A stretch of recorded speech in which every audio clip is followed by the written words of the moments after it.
نحمده ونسلم على رسوله الكريم اما بعد فاعوذ بالله من الشيطان الرجيم بسم الله الرحمن الرحيم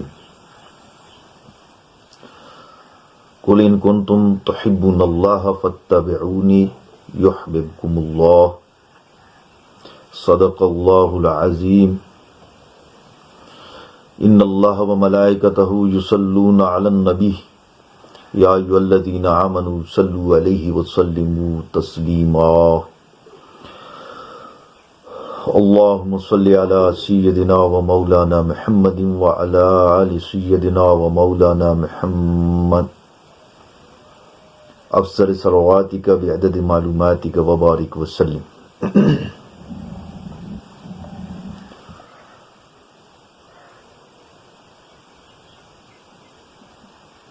میں فقیر دلدار شاہ نقشبندی سراجی خادم خانقاہ عالیہ نقشبندیہ سراجیہ نوریہ ڈھاکہ شریف اپنے تمام متعلقین اور محبین اور بالخصوص اس خانقاہ سے جڑے ہوئے تمام متوسلین سے مخاطب ہوں.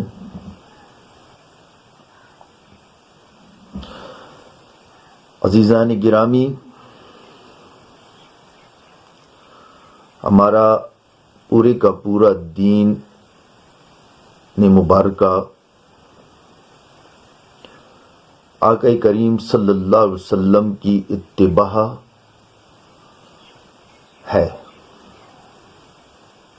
ہماری نماز، ہمارا روزہ، ہمارا حج، ہماری زکوٰۃ، یہ سارے کے سارے اعمال آقا کریم علیہ الصلاۃ والسلام کی اتباع ہے. اگر آقا علیہ الصلوۃ والسلام کی اتباع کو ایک طرف رکھ دیا جائے تو یہ ساری کی ساری عبادتیں، ریاضتیں ہیج ہیں، ان کا کوئی مقصد باقی نہیں رہ جاتا.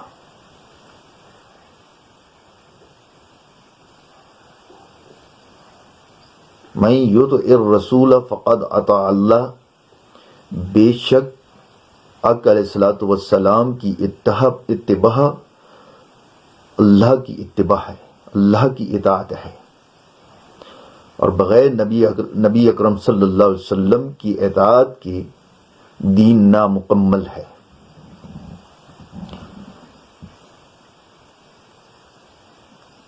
برادران اسلام، عزیزان گرامی،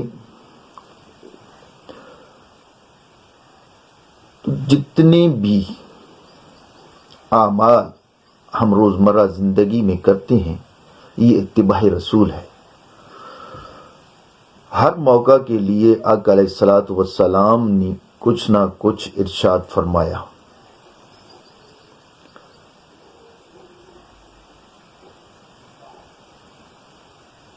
جس طریقے سے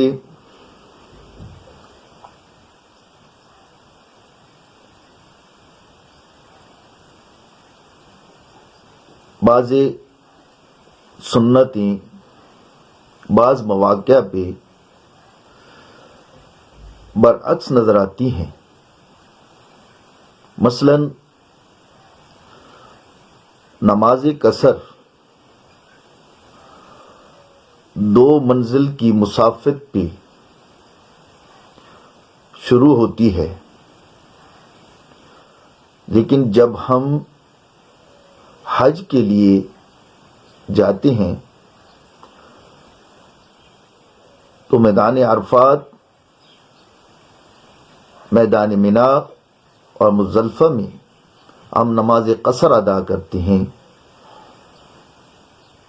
حالانکہ وہاں جو شرع کا اصول ہے اس کے مطابق نماز قصر نہیں بنتی. لیکن وہاں ہمیں نماز قصر پڑھنی ہے، کیونکہ آقا علیہ الصلوۃ والسلام نے وہاں نماز قصر ادا فرمائی، تو آپ کی اتباع ہی اصل میں دین ہے۔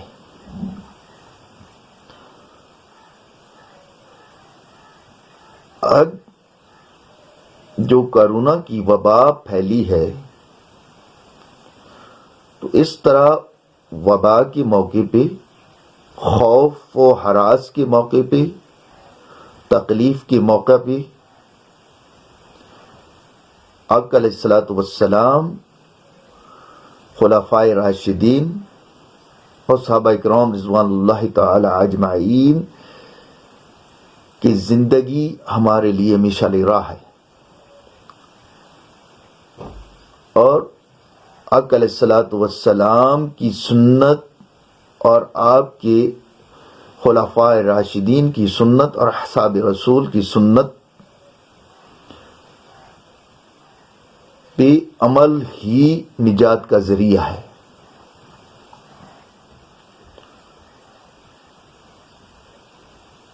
اب دیکھنا یہ ہے کہ ایسے مواقع پہ آقا کریم صلی اللہ علیہ وسلم نے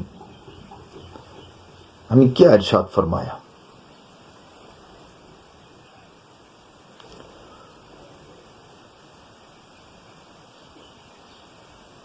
جب بھی وبا پھیل جائے تو اس کے لیے کیا حکم ہے؟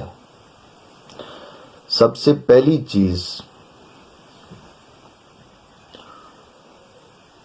حضرت سیدنا عمر فاروق رضی اللہ تعالیٰ عنہ اپنے لشکر کے ساتھ شام تشریف لے جا رہے تھے، تو راستے میں پڑاؤ کیا تو معلوم ہوا کہ شام کے اندر طاعون کی وبا پھیل چکی ہے۔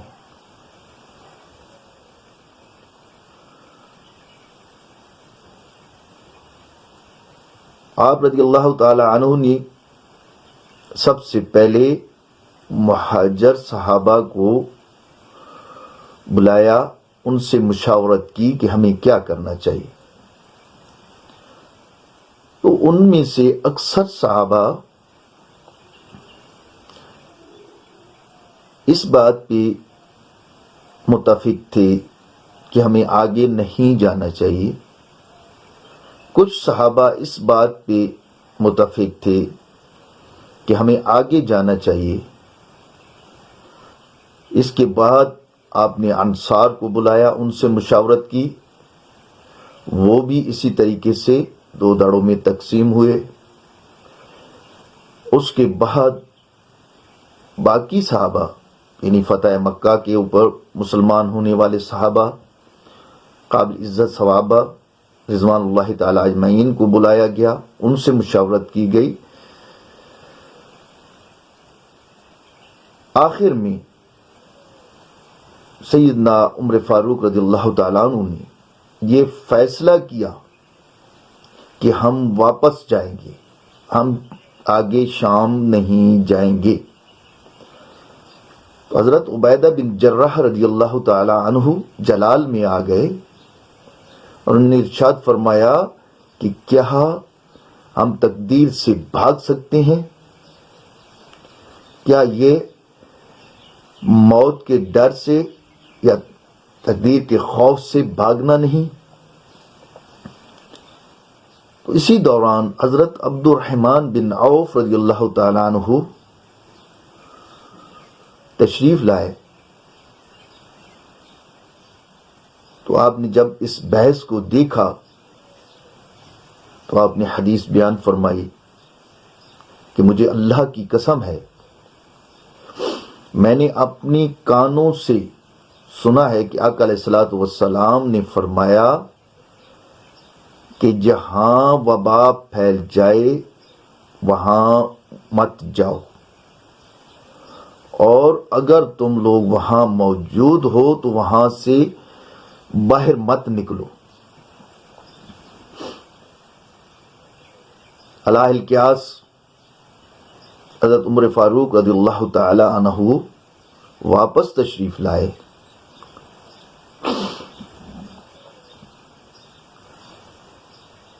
آج جب ہم کسی بھی بھائی کو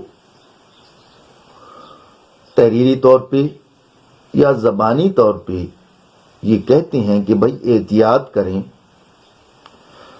تو آگے سے ایک ہی جواب ملتا ہے،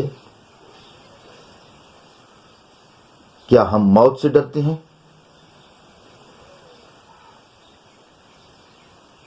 بھائی یہ بزدلی کی وجہ سے نہیں بولا جاتا. میرے خیال میں انسانی تاریخ میں سیدنا عمر فاروق رضی اللہ تعالی عنہ جیسا بہادر شخص نہیں آیا. تو کیا آپ واپس تشریف لائے، آپ نے احتیاط برتی، تو اس احتیاط کے برتنے کے پیچھے کیا آپ کا خوف تھا؟ استغفر اللہ، یہ خوف نہیں، یہ اتباع رسول ہے، یہ اتباع نبی ہے، یہ اطاعت نبی ہے، آقا علیہ الصلوۃ والسلام کی پیروی ہے، آقا علیہ الصلوۃ والسلام کے فرمودات کے اوپر عمل ہے، آپ کی سنت کو اپنانا ہے. اسی طریقے سے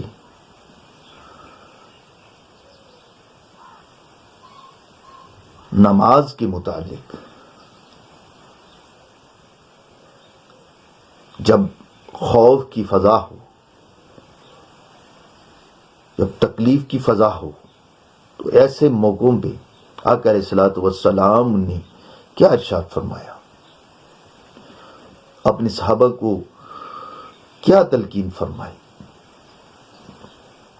ایک دفعہ آقا علیہ الصلوۃ والسلام اپنے اصحاب کے ساتھ تشریف لے جا رہے تھے کہیں،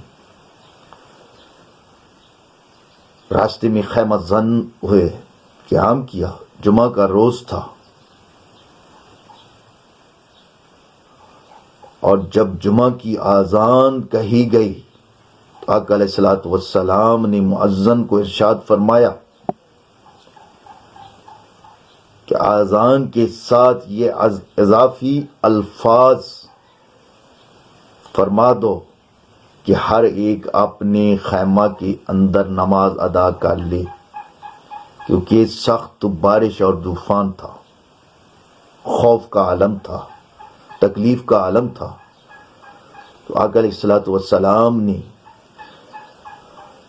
اپنے اصحاب کی تکلیف کو مد نظر رکھتے ہوئے یہ ارشاد فرمایا، مؤذن کو کہا اذان کے ساتھ فرماؤ، اذان کے ساتھ پڑھو، الصلاۃ فی الرجال، کہ اپنی اپنی رہائشوں پہ نماز ادا کر لو.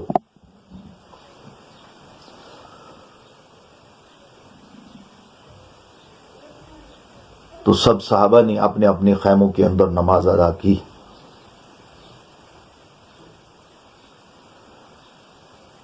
ایک اور حدیث پاک ہے، آقا علیہ الصلوۃ والسلام نے ارشاد فرمایا کہ جب وبا پھیل جائے تو آپ لوگ ایک دوسرے سے ایک نیزے کا فاصلہ رکھو.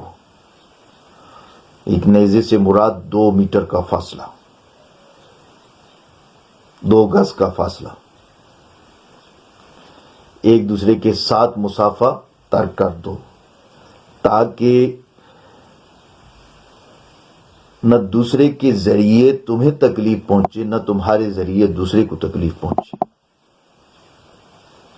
اصل میں ہمارا مذہب یہی سکھاتا ہے، آقا علیہ الصلوۃ والسلام کی سنت مبارکہ یہی ہے کہ ایک مسلمان سے دوسرے مسلمان کو تکلیف نہ پہنچے. یہاں تک کہ آقا علیہ الصلوۃ والسلام نے ارشاد فرمایا کہ پیاز کھا کر مسجد میں مت جائے، کیونکہ اس سے دوسرے مسلمانوں کو اس کی بو سے تکلیف ہو سکتی ہے. جس آقا علیہ الصلوۃ والسلام نے اس تکلیف کو بھی برداشت نہیں فرمایا،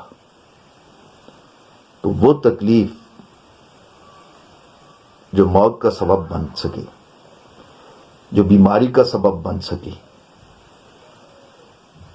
اس میں کیا ارشاد ہوگا؟ برادران اسلام، عرض ہے اور یہ احتیاط کا تقاضا ہے اور سنت نبوی ہے،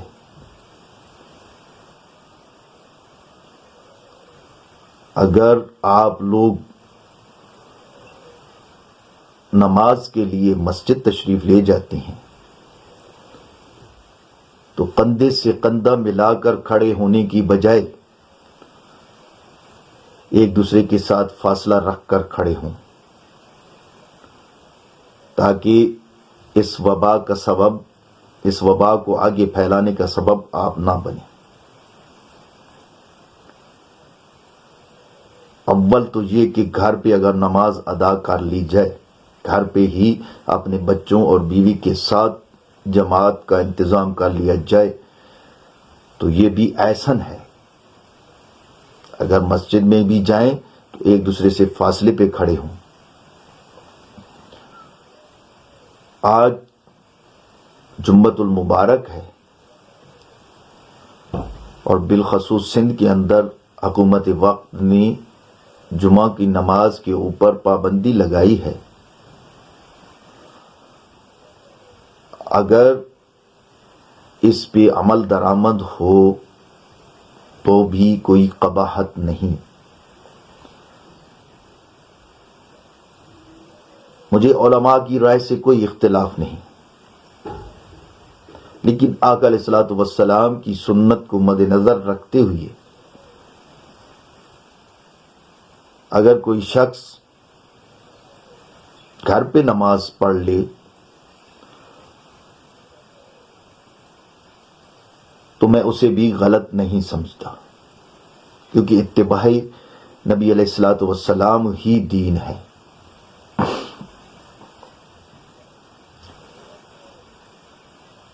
اور گھر پہ نماز پڑھنے کے 2 اجر ہوں گے، ایک تو جو ہم نماز ظہر گھر ادا کریں گے اس کا ثواب ملے گا، اور دوسرا جو ہمارے دلوں کے اندر، ہمارے مزاج کے اندر تکلیف اور پریشانی محسوس ہوگی، اس کا اجر اللہ کریم جمعے کے ثواب کے طور پہ ہمیں عطا فرما دے گا۔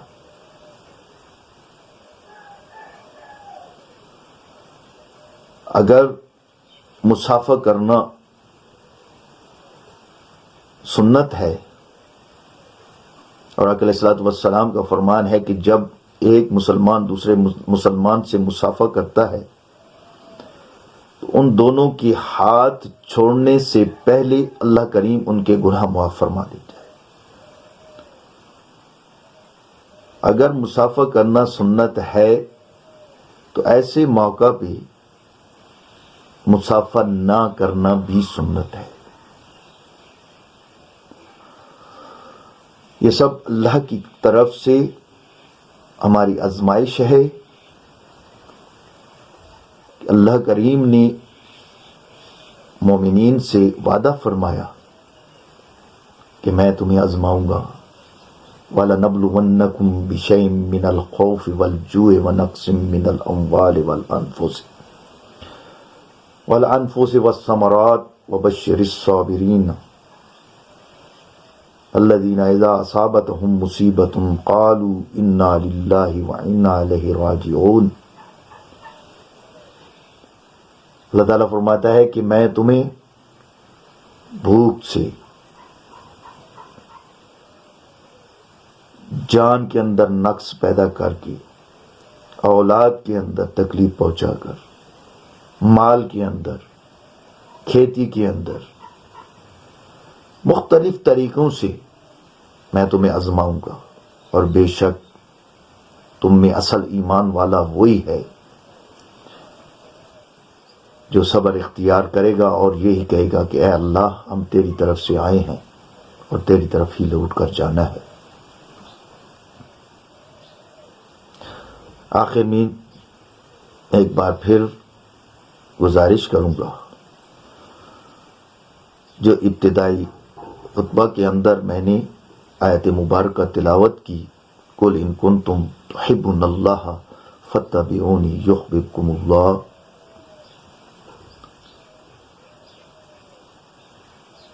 نہ ہماری نمازوں سے ہمیں اللہ کا قرب ملے گا، نہ ہمارے روزوں سے، نہ ہماری زکوٰۃ سے، نہ ہمارے حجوں سے، کیونکہ ان سب میں ریا آ سکتی ہے۔ بے شک اللہ کا قرب، اللہ کی محبت، اللہ کی اطاعت، وہ نبی علیہ الصلوۃ والسلام کی اطاعت ہے۔ جب آقا علیہ الصلوۃ والسلام کی اطاعت، کیونکہ یہ سارے عوامل، یہ سارے ارکان اسلام آقا علیہ الصلوۃ والسلام کی اطاعت ہے، اسی لیے اس کا اجر ہے۔ اور آقا علیہ الصلوۃ والسلام کی جب ہم اطاعت اختیار کریں گے کسی معاملے میں بھی، یہی قرب کا ثواب ہے۔ تو اس موقع پہ ہم دیکھیں کہ آقا علیہ الصلوۃ والسلام کا کیا ارشاد ہے، ہمیں اس موقع پہ کیا کرنا ہے، اسی پہ عمل پیرا ہوں، اپنی ضد کو چھوڑیں، احتیاط برتیں۔ احتیاط میں ہی فلاح ہے، کیونکہ احتیاط کا حکم آقا علیہ الصلوۃ والسلام نے ارشاد فرمایا۔ اللہ کریم مجھے اور آپ کو اور ہم سب کو عمل کی توفیق نصیب فرماوے۔ آخر میں میری دعا ہے کہ اللہ کریم تمام عالم اسلام کو اس وبا سے محفوظ فرماوے اور ہم سب کی بخشش فرمائے، ہمارے دلوں کو منور فرمائے، ہمارے لیے راہ ہدایت آسان فرمائے، ہمارے بچوں کی اللہ کریم حفاظت فرمائے اور بچوں کو نیک اور صالح بنائے۔ جو بیمار ہیں انہیں اللہ کریم شفاء کاملہ و عاجلہ عطا فرمائے۔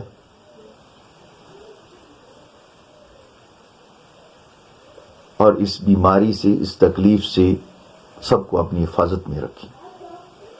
وآخر دعواہم ان الحمد للہ رب العالمین۔